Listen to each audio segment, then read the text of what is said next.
Beloved Saints, I would like to share with you a special 5-minute message on Passion Week. Today is Wednesday, the 4th day of Passion Week, and it is called the Day of Prayer. Some people call this day of retirement because there is not much record of what occurred on Wednesday of Passion Week in the Bible. Then, is Jesus truly resting leisurely on this day? First, Jesus did not rest and he prayed. Jesus always prayed in his everyday life. Especially when something big was about to occur, he prayed intensively before that. Before Jesus chose his 12 disciples, he prayed throughout the night. Luke chapter 6 verses 12 to 13 states, "On those days, Jesus went out to a mountainside to pray and spent the night praying to God. When morning came, he called his disciples to him and chose 12 of them, whom he also designated apostles." Also, before Jesus spoke about his death on the cross and resurrection to his disciples, he prayed. Luke chapter 9 verse 18 and verse 22 states, "Once when Jesus was praying in private and his disciples were with him, he asked them, 'Who do the crowd say I am?' And he said, 'The Son of Man must suffer many things and be rejected by the elders, the chief priests, and the teachers of the law, and he must be killed and on the third day be raised to life.' Moreover, before he was captured in the Garden of Gethsemane in Mount of Olives, Jesus earnestly prayed. Luke 22 verse 39 and 44 states, "Jesus went out as usual to the Mount of Olives, and his disciples followed him.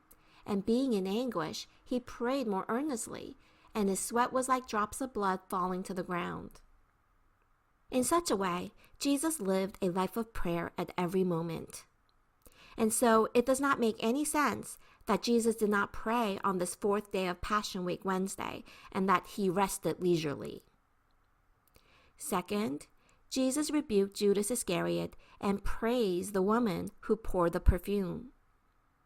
When we look in Matthew chapter 26 and Mark chapter 14, it states that Jesus was dining at the home of Simon the leper in Bethany.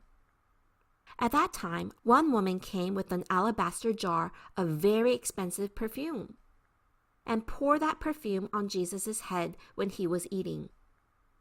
At that time, some people were indignant or angry. Mark 14 verses 4 to 5 states, "Some of those present were saying indignantly to one another, 'Why this waste of perfume? It could have been sold for more than a year's wages and the money given to the poor.' And they rebuked her harshly."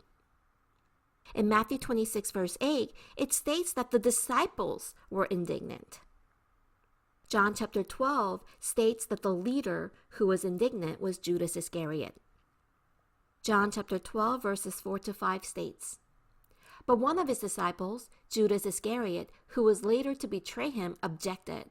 'Why wasn't this perfume sold and the money given to the poor? It was worth a year's wages.'" Judas did not say this for the poor people. It was actually for himself. And we see this in John chapter 12 verse 6. It states, "He did not say this because he cared about the poor, but because he was a thief. As keeper of the money bag, he used to help himself to what was put into it."